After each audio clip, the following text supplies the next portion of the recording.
he told her to delete his number and never call again. 4 years later, he's parked outside her house, waiting to see the sons he never knew existed. Emily stood by the window, her reflection faintly visible in the glass as rain began to fall in thin, quiet lines down the pane. Outside, the black car idled for a moment longer before pulling away, its red taillights cutting through the gray evening like two fading scars.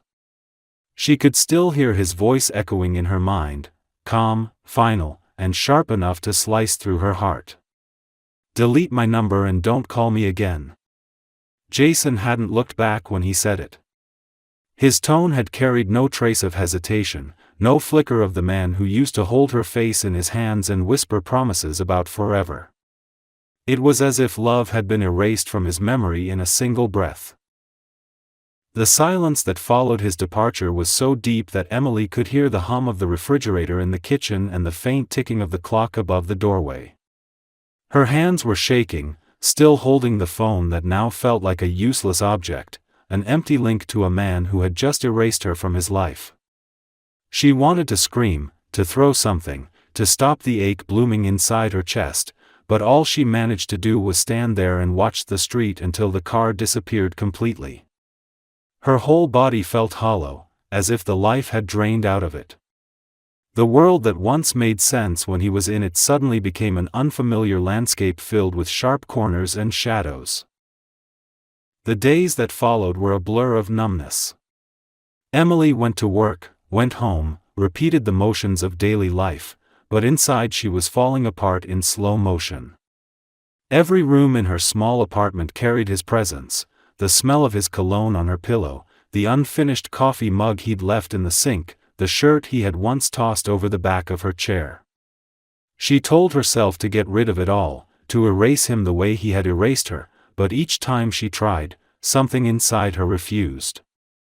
Some part of her still believed he would call, that he would show up, that this was all a mistake born of anger and pride. But the phone stayed silent, and the days stretched into weeks that felt like an endless ache. She learned how to pretend. At work, she smiled when colleagues asked how she was. She said things like "I'm fine," or "just busy lately," though she barely slept and had stopped eating properly. Her friends tried to comfort her, but their words slid past like water against glass. They didn't know what it felt like to be abandoned by the one person who once swore she was his peace, his future. They didn't know that some wounds couldn't be bandaged, only endured. Every night she fell asleep clutching her phone, promising herself she wouldn't check if he'd called, but waking up every morning disappointed that he hadn't. Then, one morning, everything changed again. She stood in front of the bathroom mirror, pale and exhausted, trying to prepare for work. Something felt different, an unease deep in her body that she couldn't name. Her hands trembled as she reached for the test she had bought the night before, the one she had tried to convince herself she wouldn't need. The minutes stretched like hours. When she finally saw the result, she dropped onto the edge of the tub, breath catching in her throat. 2 lines. She didn't cry right away. She just sat there, staring at the little piece of plastic in disbelief. 1,000 thoughts raced through her mind, colliding with each other: fear, shock, confusion, and beneath it all, an ache of love so deep it hurt. She pressed her palm against her stomach as if her body could already feel the tiny heartbeat beginning to grow inside her.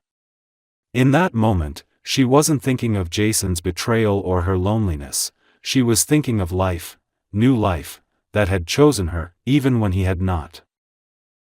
When the tears came, they came quietly, falling into her hands. She cried for the future that shattered, for the family that would never be, and for the child who would never know his father's arms. But mixed with her grief was something unexpected, a fragile resolve, a spark of strength she didn't know she possessed. She would raise this child. She would love it enough for both of them.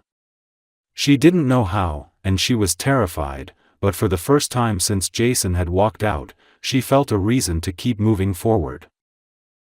The following weeks were difficult. The morning sickness hit hard, and the exhaustion felt endless. Emily kept working, pushing through the nausea and dizziness, determined not to fall apart. She told no one about her pregnancy at first, not even her closest friend. She needed time to process what this meant. Each night she lay in bed, her hand resting gently on her stomach, whispering promises to the little life growing inside her. She promised to keep it safe, to love it fiercely, to build a home that felt warm and whole, even if it was missing half its foundation. There were moments when her heart betrayed her, when she caught herself wondering what Jason would say if he knew.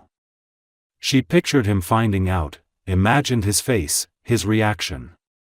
Would he care? Would he feel anything at all? The questions haunted her, but she forced herself to let them go.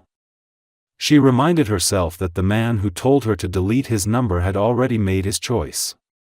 He didn't want her, and by extension, he didn't want this child either. Emily found her strength in small moments, the steady rhythm of her heartbeat during ultrasounds, the first time she heard the baby's heartbeat echo like music in the doctor's office, the quiet joy of buying tiny clothes and imagining the day she would finally meet the person who was changing her world from the inside out. And even though she was alone, she began to feel something like peace. The day she felt the first kick, Emily laughed through her tears. It was the smallest movement, barely a flutter, but it felt like a message: you're not alone. She placed her hand over her belly, whispering softly, I've got you. I promise. Outside, life moved forward. The seasons changed. Jason's name stopped catching in her throat when she heard it. The memories dulled like old photographs. But deep down, a part of her still carried the echo of his departure. The words, delete my number, had cut deep, but they no longer defined her. Because now, she had something far stronger than the memory of his rejection. She had a reason to keep fighting, and that reason was growing inside her, small and strong and full of possibility. Emily didn't know it yet, but the decision she made that morning, to keep going, to love her child no matter what, would one day bring her face to face with the man who had once turned his back. Only then would she realize that some goodbyes are not the end at all, but the beginning of a story fate refuses to let die. The months that followed were harder than anything Emily had ever endured, yet they also shaped her into someone stronger than she ever imagined she could become. She went through the pregnancy alone, counting days not by calendar dates but by doctor's visits and the rhythm of tiny kicks that reminded her why she couldn't give up. Her body changed, her world shrank, and her emotions swung between hope and heartbreak. She worked until her back ached and her eyes burned from exhaustion, coming home each night to a small apartment that felt too quiet and too big. There were nights she would sit by the window, one hand resting on her belly, whispering stories to the life growing inside her, stories about kindness, about courage, about a world that could still be beautiful even when love was cruel. She never told Jason about the pregnancy. She had written a message once, during a night when loneliness overwhelmed her so completely that she thought she might break if she didn't reach out. Her fingers hovered over the send button, her heart begging her to let him know.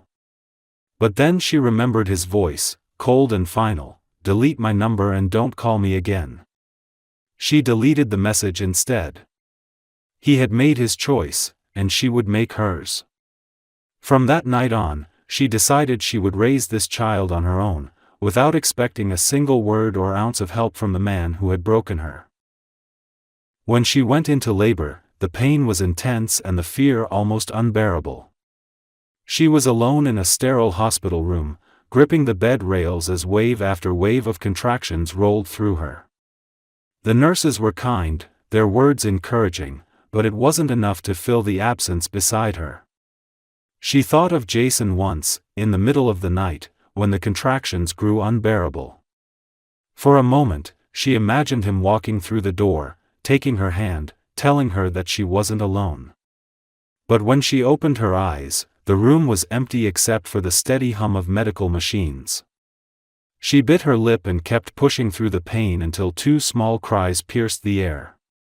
The moment the doctor placed the newborns on her chest, everything inside her shattered and healed at once.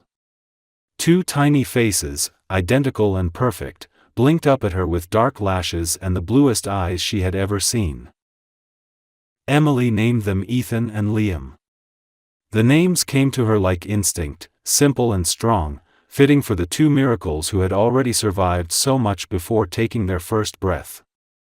She spent the first few days in a blur of sleepless nights and overwhelming love, staring at them for hours as if afraid they might disappear if she looked away. There was something sacred in those quiet hours, 2 tiny hearts beating against her chest, the rhythm of life reminding her that she had done something extraordinary. When the nurse brought in the birth certificates and asked about the father's name, Emily hesitated only for a second before saying, "There is none." The nurse looked at her with gentle sympathy, but Emily met her gaze with calm certainty. She wasn't ashamed. She had given her son's life, and that was enough. The first year tested every part of her. There were nights when both babies cried at once and she sat on the floor between their cribs, rocking one while singing softly to the other, trying to stay awake through sheer willpower. Her body ached constantly, her bank account was nearly empty, and yet, somehow, she managed. She took on freelance work she could do from home, typing late into the night while the twins slept beside her. Sometimes she would glance at them and feel tears of both gratitude and sorrow. Gratitude because they were her whole world, and sorrow because they would grow up never knowing the man whose eyes they shared. As the months passed, Ethan became the louder one, always the first to laugh, the first to crawl, fearless and curious. Liam was gentler, quieter, the observer who studied everything before he moved. They were so different, yet so connected that they rarely slept apart. If one woke crying, the other stirred instantly, as if their hearts were in sync. Emily often wondered if that invisible bond between them came from sharing not only her love but also the void left by their father. Money was always tight, but Emily found joy in small victories. The first time she could afford matching blue jackets for the boys, she took them for a walk in the park, feeling proud despite her exhaustion. People often stopped her, smiling at the twins and saying how beautiful they were. Some even commented on how much they resembled their father, though none of them knew who he was. Each time she heard that, Emily felt her chest tighten, but she would simply smile and thank them. She had stopped hating Jason long ago, not because he deserved forgiveness, but because hate took energy she needed for her sons. As the years passed, the twins grew fast. They filled her days with noise and laughter, with scraped knees and sticky hands clutching her hair. They were her reason to get up every morning, even when exhaustion threatened to break her. Every milestone, first steps, first words, first birthday, was a reminder that she was enough. Yet, on quiet nights, when the boys were asleep and the apartment was dark, she sometimes caught herself wondering if Jason ever thought about her, if he ever wondered what became of the woman he had once loved. She didn't know that miles away, in a glass tower overlooking the city, he sometimes did. He would pause during meetings when a memory of her laugh crossed his mind, or when a woman on the street wore her perfume. He had buried himself in success, building an empire so vast it left no space for love, but even he couldn't escape the shadow of the choice he had made. Emily didn't know any of that. She was too busy living, surviving, loving. Her world revolved around 2 little boys who called her Mama with voices full of joy. She didn't need anything else. Or at least, she told herself she didn't. Because deep down, beneath the layers of strength she wore like armor, there was still a small ache that whispered what if. What if he came back? What if he saw them and realized everything he had lost? But Emily had stopped believing in miracles.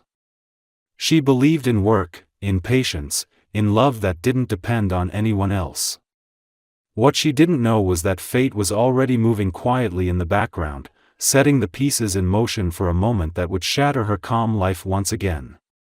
One day, without warning, the man who told her to delete his number would come face to face with the two boys he never knew existed, and nothing would ever be the same again.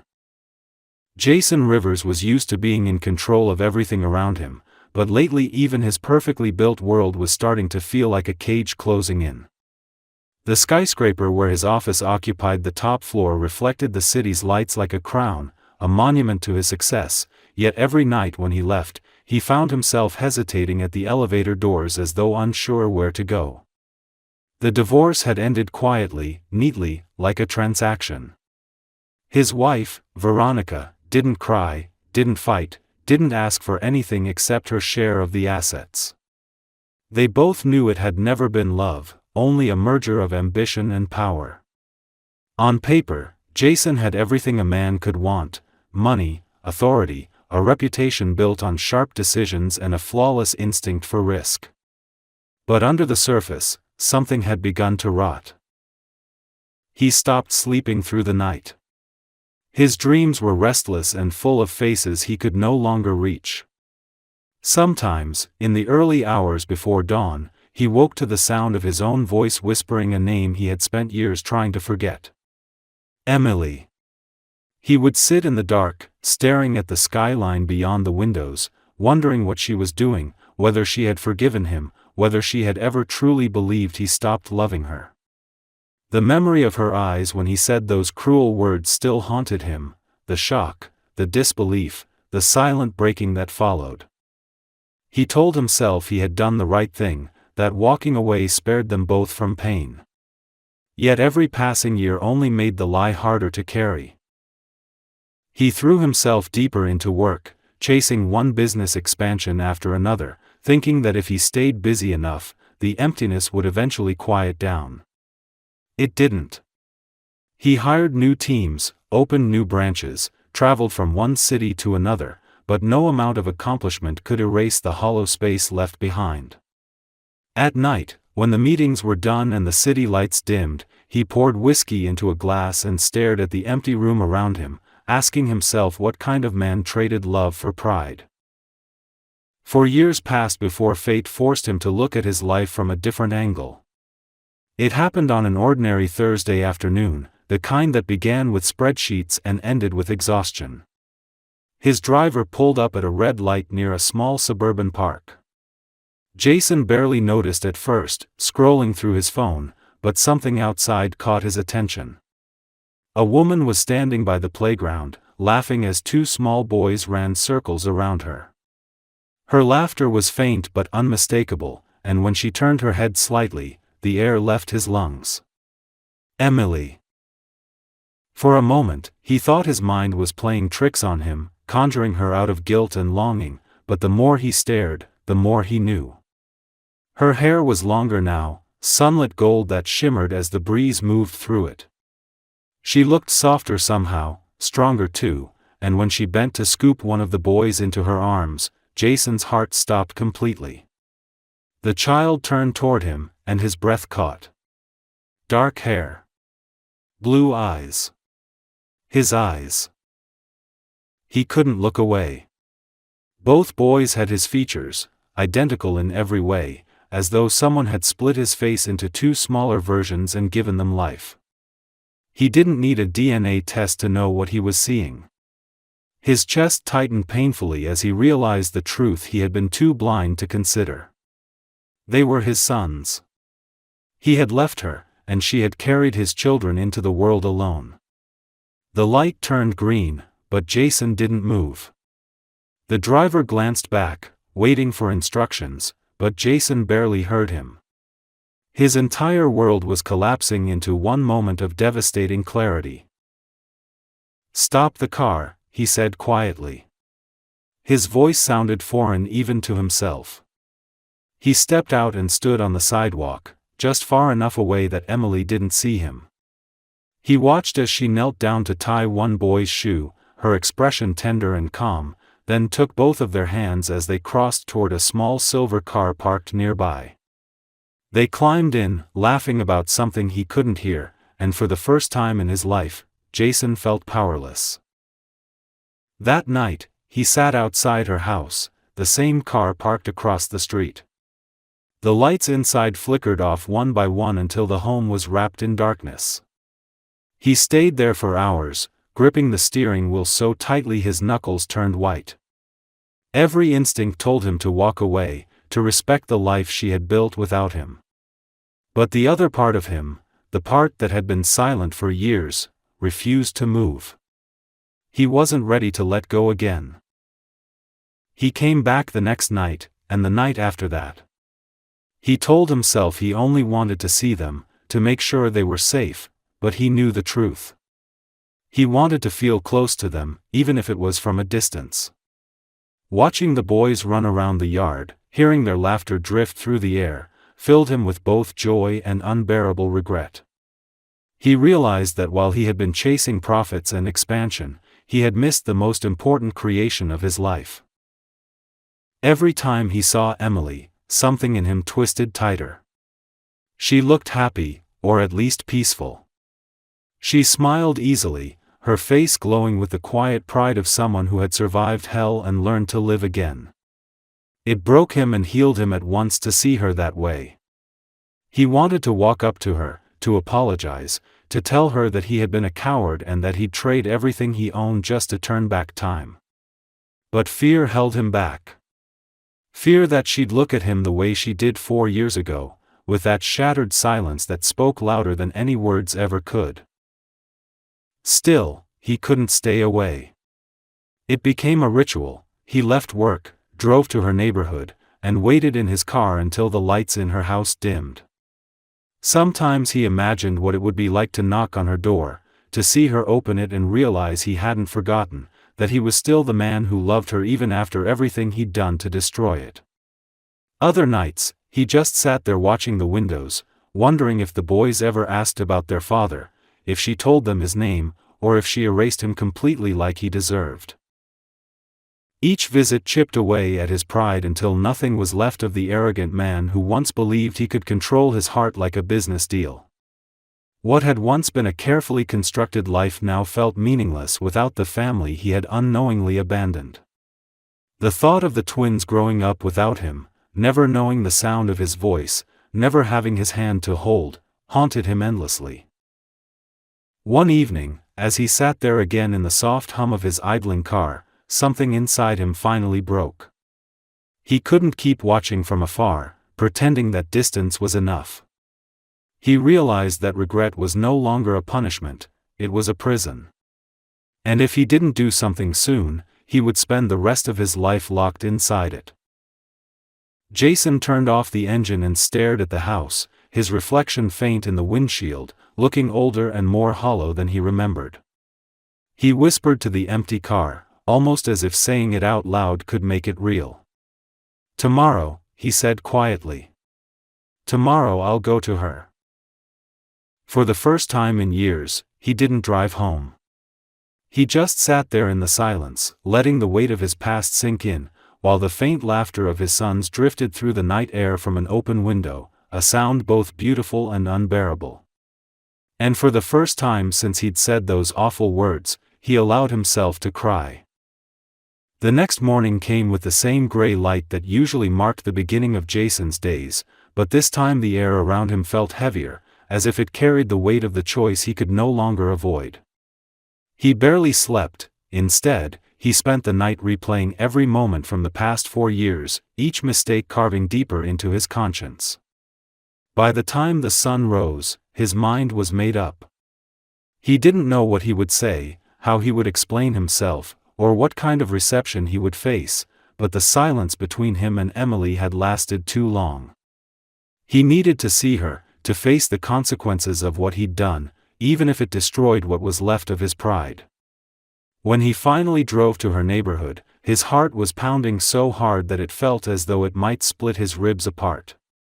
He parked across from her house again, staring at the familiar windows that had haunted his nights. The morning light fell across the small front yard where 2 small bicycles leaned against the fence. A few moments later, the door opened, and Emily stepped outside, helping the twins into their jackets. She looked exactly as he remembered and yet completely different, older, calmer, stronger. The boys were talking over each other, their voices filled with energy as they argued about who would ride first. For a moment, Jason just watched them, unable to move. Then one of the boys dropped his toy car, and as Emily bent to pick it up, her eyes lifted, locking directly onto his. Time froze. She went completely still, her expression shifting from confusion to recognition, and then to something harder, something guarded. The laughter faded from her face, replaced by the kind of silence that burned. Jason swallowed hard, realizing that every second he stood there would only make this harder, so he forced himself out of the car. His movements felt mechanical as he crossed the street, his legs carrying him toward her as though they belonged to someone else. The boys turned, curious about the stranger approaching them, but Emily instinctively pulled them closer, her hand tightening protectively around each small shoulder. She didn't speak first. Neither did he. The air between them was thick with memories that had never faded. When Jason finally found his voice, it came out quieter than he expected, rough with guilt and disbelief. "Emily," he said, and her name felt heavy on his tongue. "I need to talk to you." Her gaze was unreadable, cold but trembling at the edges. "You shouldn't be here," she replied, her tone sharp enough to cut through the morning stillness. "You lost that right when you walked away." Jason nodded slightly, accepting the words like blows he knew he deserved. "I know," he said. "But I can't stay away anymore." He glanced at the boys, who were watching him with wide blue eyes, and his throat tightened. "They're mine, aren't they?" he asked, though the answer was already written in every detail of their faces. Emily hesitated for only a second before she gave a short, almost imperceptible nod. "Yes," she said simply. The word hit him harder than he expected. He felt it like a physical impact, a sudden rush of emotion so powerful that his knees almost gave way. For a moment, he couldn't breathe. All the walls he had built over the years, all the defenses he had used to justify leaving, crumbled under the weight of that one word. He stared at his sons, trying to speak but finding nothing that could possibly bridge the gap between them. Emily's eyes softened just slightly, though the anger in them didn't fade. "What do you want from us?" she asked. "You made it clear you didn't need me. You made it clear you didn't want anything that came with me." Her voice shook then, betraying the emotion she was trying so hard to contain. Jason wanted to step closer, but the way she looked at him stopped him where he stood. "I want to know them," he said finally. "I want to make things right, even if I can't undo what I did." His words sounded desperate, even to his own ears, but he didn't care. "I made mistakes. I let fear run my life. I told myself that ambition was everything, but it wasn't. It never was. You were." Emily laughed bitterly, a sound that made his heart ache. "You think it's that easy? You think you can just show up after 4 years and say sorry, and everything goes back to how it was?" Her hands were trembling as she spoke, but she stood firm. "I raised them alone. I stayed up with them when they were sick, I worked 2 jobs to keep a roof over our heads, and I never once thought of calling you. Because you told me not to. So don't stand here pretending you want to fix things when the only reason you're here is guilt." Her words sliced straight through him, but Jason didn't move, didn't defend himself. He let her anger wash over him because she was right, every word of it. "You're right," he said quietly. "I don't deserve forgiveness. I don't expect it either. But they deserve to know who I am. I don't want to take anything from you, Emily. I just want to be part of their lives, if you'll let me." The sincerity in his voice made her pause, though her eyes still glistened with tears she refused to let fall. For a long time, she said nothing. The boys had grown restless, tugging at her sleeves, asking if they could go play, unaware of the storm unfolding in front of them. Finally, she exhaled slowly, her voice low but steady. "I need time," she said. "I don't know if I can trust you. I don't know if they should." Jason nodded, accepting the small opening as the only hope he had. "Take all the time you need," he said softly. "I'll be here." Emily stared at him for a moment longer before turning to the boys, who were now looking up at both of them in confusion. "Let's go inside," she told them.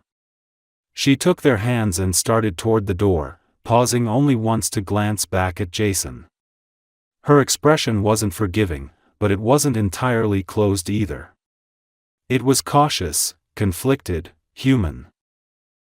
He watched them disappear into the house, the door closing quietly behind them, and stood there until the sound of his heartbeat became the only thing he could hear. He felt the weight of 4 years pressing down on him, the enormity of everything he had lost. Yet, for the first time in a long while, there was something else beneath the regret, a faint spark of hope. He had seen her. He had seen his sons. And even though she hadn't forgiven him, she hadn't sent him away completely.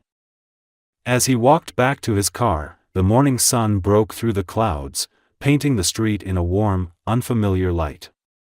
He knew this wasn't redemption. It wasn't forgiveness. But it was a beginning. And for a man who had spent years running from everything that mattered, a beginning was more than he could have asked for. Jason spent the next few days drifting through his routine like a man half alive. He went to work, sat through meetings, gave orders, and signed contracts, yet nothing seemed to register.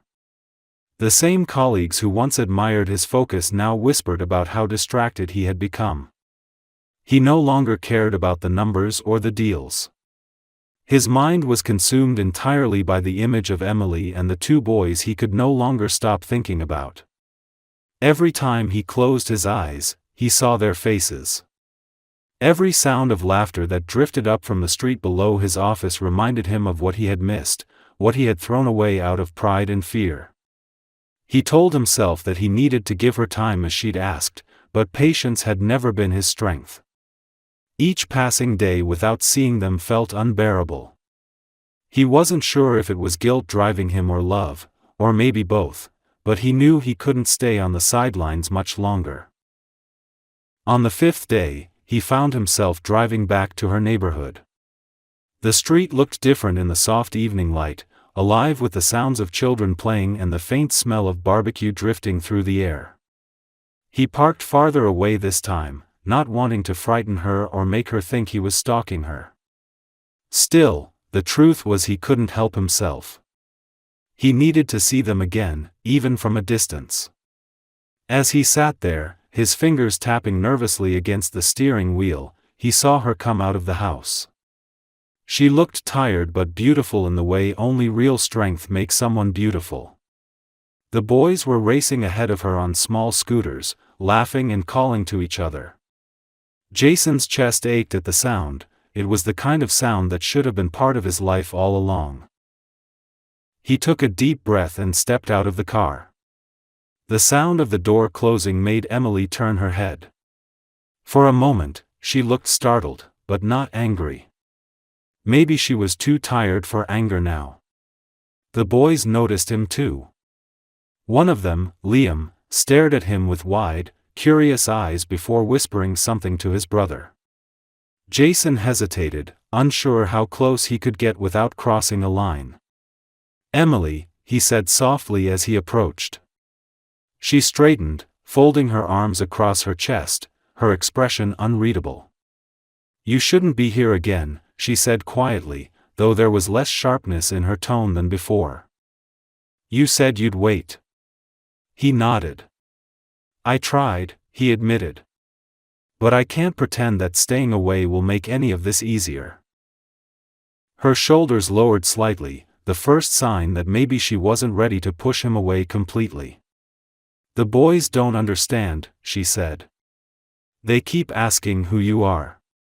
Jason glanced at them, both standing behind her, watching him with the innocent curiosity only children possess. What did you tell them? He asked, his voice unsteady. Emily looked down, her fingers fidgeting with the edge of her sleeve. That you're someone I used to know. The word stung, but he couldn't blame her. He had earned that. I'd like to be someone they can know now, he said after a moment, his tone firm but gentle. The tension between them felt like a living thing, shifting in the air. Emily studied him for a long time before speaking again. They don't have a father, Jason, she said finally, her voice trembling. Not because I wanted it that way, but because you did. I'm not going to let you walk in and confuse them. They've had stability, love, and safety. I won't let you ruin that because you suddenly remembered you have a conscience. Her words hit hard, but Jason didn't flinch. He stepped closer, his eyes filled with quiet desperation. I don't want to take anything from them or from you, he said. I just want a chance to be part of their lives, no matter how small. Let me start somewhere, even if it's just as a friend to them. Please. For a long time, Emily said nothing. She looked at him, truly looked, as though trying to see whether he was the same man who had broken her heart or someone entirely new. The silence stretched until one of the boys tugged at her hand. Mommy, Ethan said softly, who is he? Emily crouched down beside him, her voice low and calm. He's someone from before, she said. The child tilted his head, considering the answer, then turned to Jason. Do you like cars? He asked suddenly. The question caught Jason off guard, and for the first time in years, he smiled. Yeah, he said, kneeling down so they were eye to eye. I like cars a lot. Ethan grinned, holding up his toy. I have a red one. It's faster than Liam's blue one. Liam crossed his arms. No, it's not. The argument made Emily exhale a sound halfway between a sigh and a laugh. Jason stayed there, crouched before them, caught in a moment that felt fragile and sacred. He could see Emily watching, unsure whether to stop it or let it happen. Finally, she said, you can walk with us. Just today. That's all. It wasn't forgiveness, but it was a doorway. Jason nodded, not trusting his voice enough to speak. They walked together toward the park, the twins running ahead, their laughter echoing through the air. Emily kept her distance, but not enough to block him out completely. They sat on a bench as the boys climbed onto the playground, their voices mixing with the noise of other children. For a while, neither of them spoke. Jason just watched his sons, and felt something crack open inside him that had been sealed for years. They're perfect, he murmured. Emily's eyes softened just slightly, but she didn't reply. After a long silence, he said, I know I can't fix the past.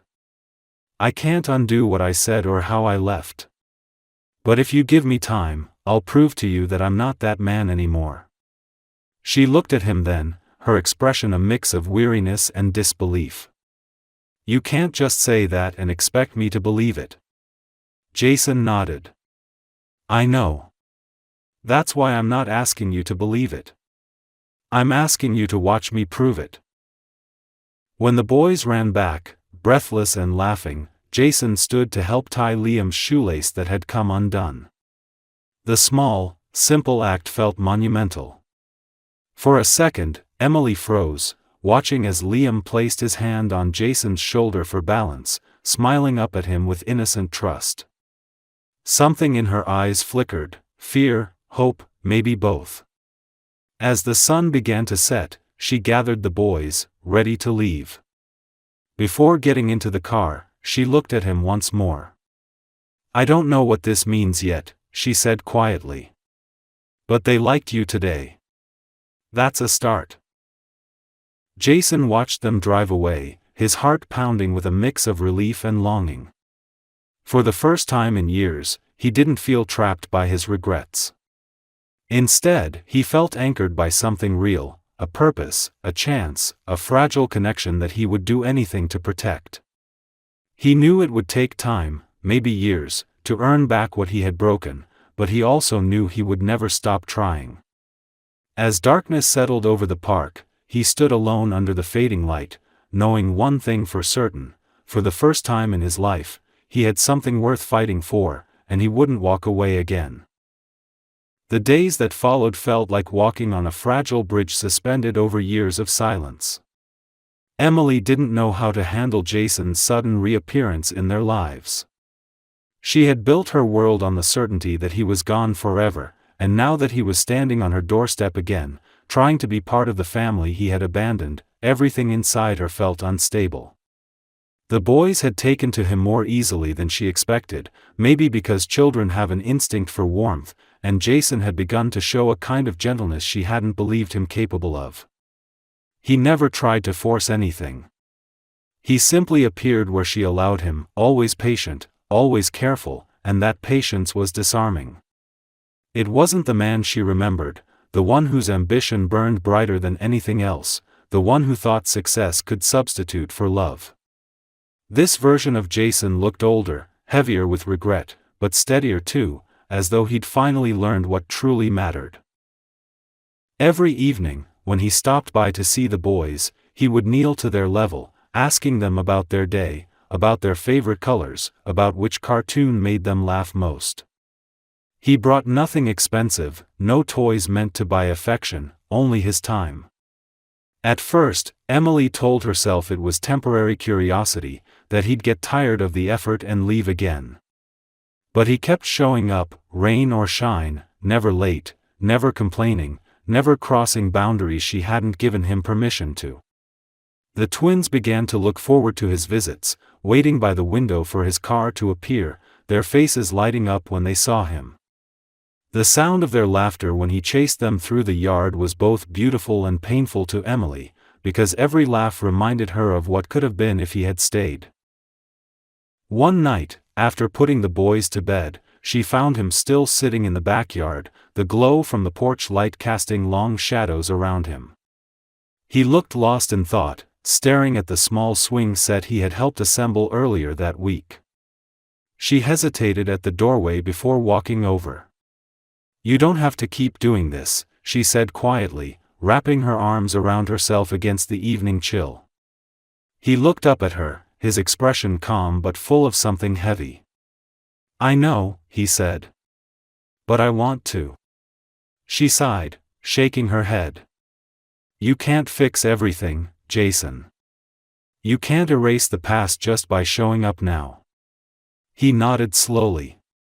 "I know I can't. I'm not trying to erase it.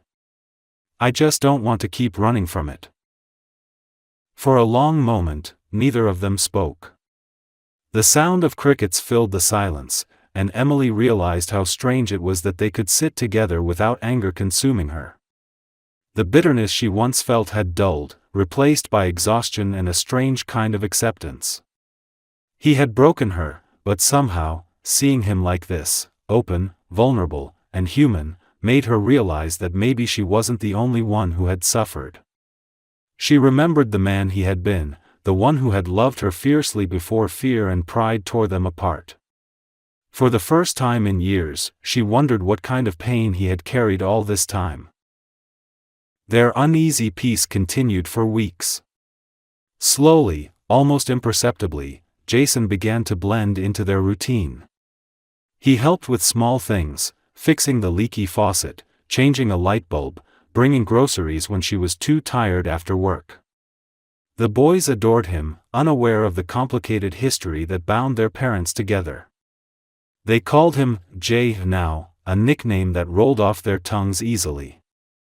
Emily tried to keep emotional distance, but every time she saw Jason lying on the floor building towers out of blocks with the twins or heard him laugh when one of them told a ridiculous joke, her heart betrayed her.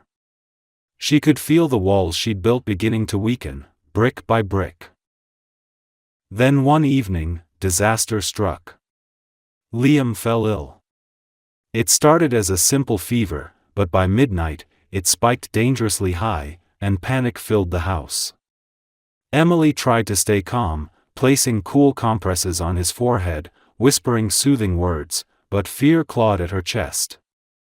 She had no one to call. The thought hit her like a blade: she was still alone, even after everything. She was about to grab her keys and rush to the hospital when there was a knock at the door. Jason stood outside, rain-soaked, his face tense with worry. "I saw your lights on," he said, breathless. "Is everything okay?" Emily hesitated only a moment before stepping aside. "It's Liam," she said, her voice trembling. "His fever won't break." Without another word, Jason went straight to the boy's room, his movements careful but steady. He knelt beside the bed, checking Liam's forehead, his hand gentle and sure. "He needs fluids," he murmured. "And we should get him checked, just to be safe." Emily's eyes filled with tears, but she nodded.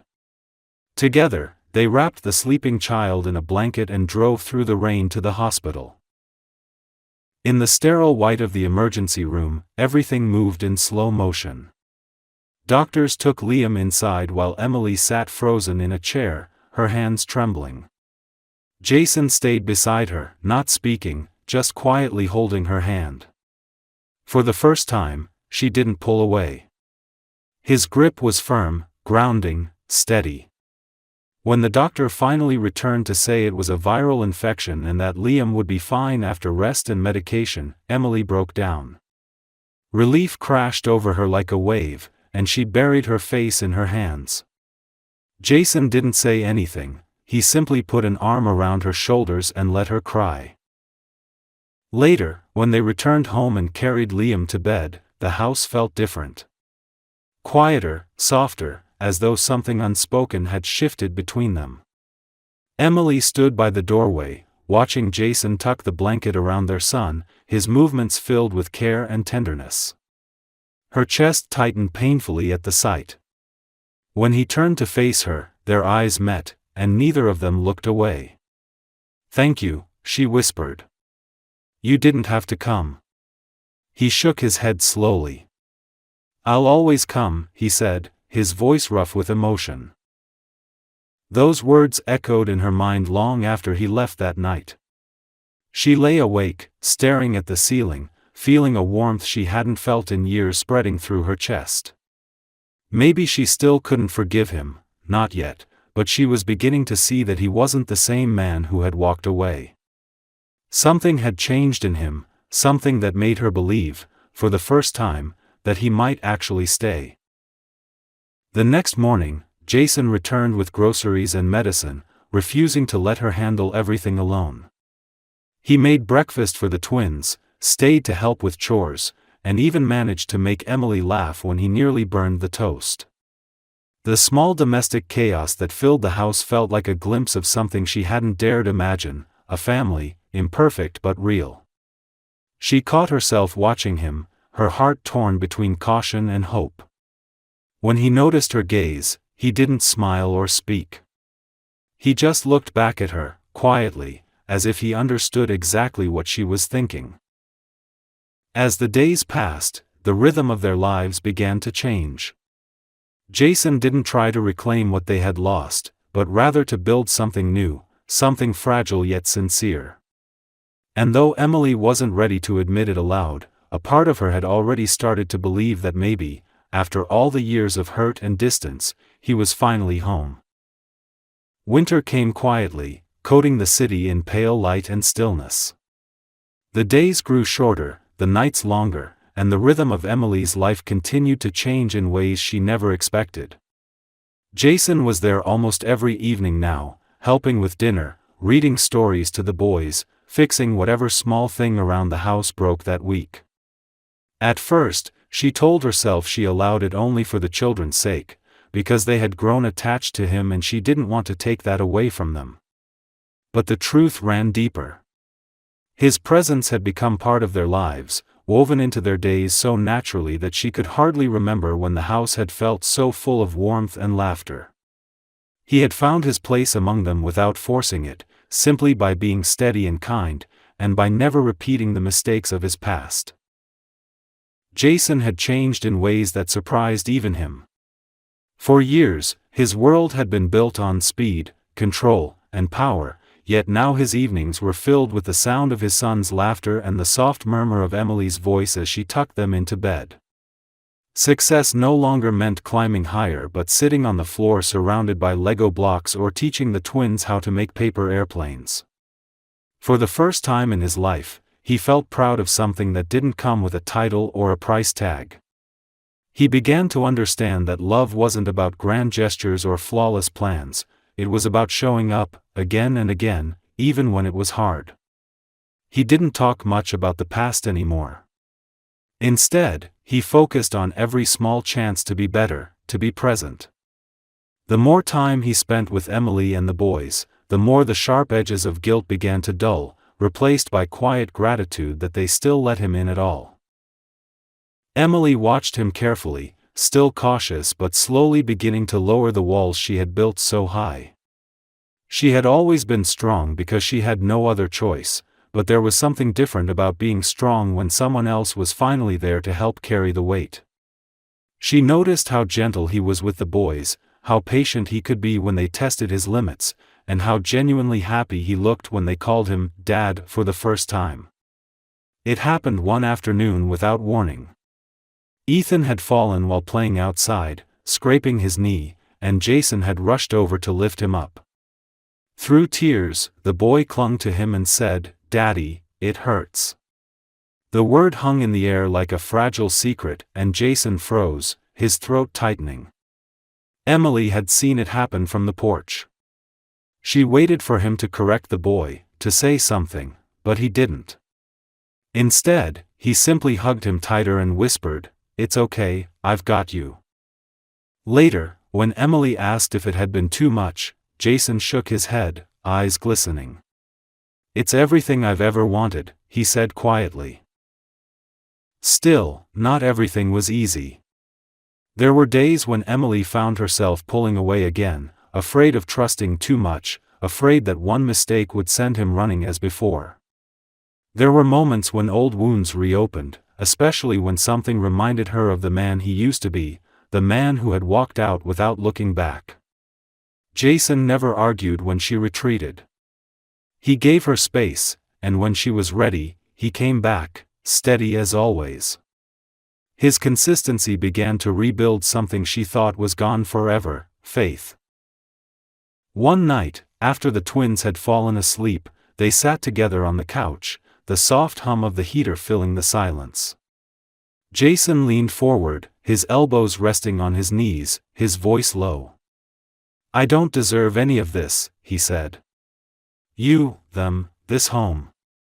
I spent years chasing things that didn't matter, and I hurt you more than I can ever explain. I don't expect forgiveness. I just want to keep earning my place here, one day at a time." Emily turned her head, studying him for a long moment. "You're not the same man anymore," she said quietly. "But forgiveness isn't about forgetting, Jason. It's about believing someone can change. I want to believe that." Her words were not a promise, but they were a doorway he hadn't dared to hope for. The days slipped by, and the house began to feel like something whole again. The boys grew closer to him with each passing week. They shared secrets with him, clung to him when scared, and fell asleep on his chest during movie nights. Emily found herself watching him with a mixture of awe and fear, awed by how much love he carried now, afraid of how much it could break her again if it disappeared. Yet slowly, she began to realize that her heart was no longer guarded only by pain. The cracks that once felt like weaknesses now allowed light in, and that light came from the man sitting at her kitchen table, teaching their sons how to spell their names. One afternoon, the twins brought home drawings from school. On each piece of paper, there were 4 stick figures, 2 big, 2 small, standing under a bright yellow sun. Above them, in shaky handwriting, were the words, "Our family." Emily stared at the drawings for a long time before tears filled her eyes. She turned to see Jason looking at her from across the room, the same tears shining in his. Neither of them said anything. They didn't need to. Later that week, Jason invited them all to the park. It was a cold day, the sky pale and full of drifting clouds, but the boys didn't care. They ran ahead, their laughter echoing through the trees, while Emily and Jason walked behind them. The wind caught her hair, blowing a loose strand across her face, and Jason reached out instinctively to tuck it behind her ear. The touch was gentle, almost reverent. She froze for a moment but didn't pull away. "You're doing well," she said softly. "They're happy." He smiled faintly. "They make me want to be better." She looked at him then, truly looked, and realized that for all the pain between them, she didn't see the man who had once broken her. She saw the man who was trying to put her world back together piece by piece, not through words, but through presence. That night, as they walked back to the car with the twins asleep in their arms, Emily felt something shift deep inside her, a quiet certainty she hadn't felt in years. Maybe love wasn't something that disappeared forever. Maybe it changed, broke, rebuilt itself, and returned when two people were finally ready to hold it without breaking it again. When they reached the house, Jason lingered by the door, hesitant to leave. Emily stood there for a moment, the cold air brushing against her skin, before whispering, "You can stay for dinner if you want." The look that crossed his face was almost disbelief, followed by a quiet, grateful smile. They spent the evening together, the four of them, laughter and warmth filling every corner of the small home. When Emily watched Jason helping Ethan put away his toys, she felt something she had been afraid to feel again: peace. The kind of peace that comes not from forgetting the past but from finally being able to live beyond it. As the night deepened and the house grew still, she knew that the story she once thought had ended was, in truth, only beginning again. Spring arrived slowly, melting the last traces of winter and bringing with it a new kind of warmth that seemed to settle not only in the air but inside the house as well. Months had passed since Jason had found his way back into their lives, and though nothing about the journey had been easy, the change was undeniable. The tension that once lingered in every room had softened, replaced by laughter, small routines, and a feeling that something broken was finally being made whole again. The boys adored him now. They called him Dad without hesitation, running into his arms when he came home from work, waiting for him to read bedtime stories, asking him to stay a little longer each night. Emily still caught herself holding her breath sometimes, expecting the silence, expecting absence, but it never came. Jason stayed. Through everything, he stayed. He had learned to love without conditions, and that love had begun to rebuild what pride had destroyed years before. Every morning he woke early to make breakfast for the twins, every evening he helped them with their homework while Emily finished the day's tasks. Sometimes he would catch her watching him from across the room, her expression soft but still touched by disbelief, as if she couldn't quite accept that the man she once lost had truly found his way back. She had learned to trust slowly, carefully, but the cracks between them had turned into bridges. He never rushed her, never demanded more than she was ready to give. His only promise, spoken quietly one night when the boys were asleep, was that he would never leave again, no matter how long it took to earn back what he had broken. One evening, after a long day of work and school, they all went for a walk in the park. The air smelled like rain and new grass, and the setting sun painted everything in shades of gold. The twins ran ahead, chasing each other, their laughter echoing through the open space, while Emily and Jason walked behind them in comfortable silence. Every so often their hands brushed, and neither pulled away. There was still a carefulness between them, but it was no longer fear, it was reverence, a quiet acknowledgement of what they had survived to reach this point. As they watched the boys play, Jason turned to her and said softly, "Do you ever think about how different things could have been if I hadn't left?" She took a long breath before answering. "Sometimes," she said. "But then I realize if you hadn't, maybe we wouldn't have grown into who we are now. Maybe we had to fall apart to understand what love really means." He looked at her then with the kind of sincerity that stripped away everything false. "I wish I could take back the pain I caused," he said. "But if all of this moment, this family, came from it, then I'll spend the rest of my life making sure it was worth it." She smiled faintly, eyes glistening. "Then stop wishing to change the past," she said. "Just keep choosing the present." When they returned home, the boys were drowsy from running. Jason carried Liam upstairs while Emily took Ethan, tucking them into bed beneath their favorite blue blankets. As she turned off the light, she glanced at Jason standing by the door, his silhouette framed by the hallway glow. For a moment, everything inside her went quiet, the noise of fear, doubt, and memory fading into something peaceful. Later, downstairs, they sat together at the kitchen table, the soft hum of the refrigerator the only sound in the room. Jason reached for her hand, hesitated, then rested his fingers gently over hers. "Emily," he said quietly, "there's something I want to ask you." She looked at him, heart already pounding. He didn't reach into his pocket or pull out a ring, there was no performance, no speech. Just his steady gaze, warm and certain. "Let me build the rest of my life with you. No promises of perfection, no pretending it'll be easy. Just us. Together." For a long moment, she didn't answer. Her eyes filled with tears she didn't bother to hide, because for the first time, she knew he wasn't saying the words to fix something. He was saying them to build something new. She reached up, touched his face, and whispered, "You already are." They married quietly a few months later, not in a grand ceremony, but in the garden behind their house where everything had begun again. The twins stood between them, proudly holding the rings, while a handful of close friends watched. Emily wore a simple white dress, her hair loose around her shoulders, and Jason could barely breathe when he saw her walk toward him. The moment she reached him, he took her hands in his and said, "I used to think success was about everything I could own. Now I know it's about everything I refuse to lose again." She smiled through tears, her voice trembling but strong. "You didn't lose us," she said. "You found your way home." When the vows were spoken and the ceremony ended, the twins ran ahead into the garden, laughing, their voices ringing like bells.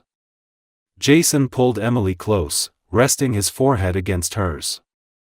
The sky above them was painted in soft shades of pink and blue, the same colors that once filled his memories of her. For the first time in years, there was no ache, no lingering guilt, only peace, pure and absolute. That night, after the guests left and the boys were asleep, Emily stood by the window, watching the lights of the city flicker in the distance. Jason came up behind her, wrapping his arms around her waist, his breath warm against her ear. "You know," he said softly, "the first time I saw you again, I thought I was being punished. Now I realize it was a second chance." She turned in his arms, smiling faintly. "Maybe it was both," she said. "Sometimes love has to break before it learns how to last." He kissed her then, slow and steady, a promise sealed not in words but in the quiet certainty of their hearts finally beating in rhythm again. Outside, the wind moved through the trees, carrying the sound of laughter from somewhere down the street, the kind of sound that used to make Jason ache, but now filled him with warmth. He looked at Emily, at the home they had built, at the life they had reclaimed, and he knew without question that he would never walk away again. The story that had begun with cold words spoken out of pride ended not with perfection, but with something far better, understanding, forgiveness, and the kind of love that no longer feared breaking. And as the night deepened around them, Jason whispered the only words that truly mattered. I'm home.